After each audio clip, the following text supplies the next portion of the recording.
ఒకప్పుడు తమ పూర్వుల స్వస్థతకు కారణమైందని దానికి నెహుష్తాను అని పేరు పెట్టి దాన్ని ఆరాధించడం మొదలుపెట్టారు.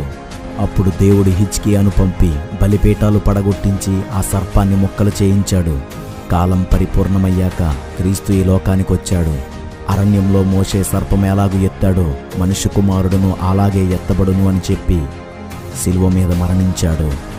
ఆదిమ సంఘమంతా ఆయన శిలువ త్యాగం ద్వారా పాపం నుండి విడుదలయ్యారు.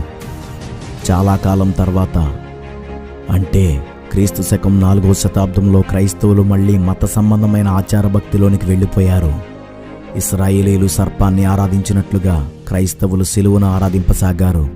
చెక్కతో శిలువలను రాళ్లతో క్రీస్తు ప్రతిమలను చేసి వాటిని పూజించడం మొదలుపెట్టారు. ఇది విగ్రహారాధన. ఈ విగ్రహారాధన ప్రపంచమంతా వ్యాపించింది. నేటికి కూడా శాఖలు, స్వాతంత్ర సంఘాలు అనే భేదం లేకుండా అనేక మంది శిలువను, క్రీస్తు ఫోటోలను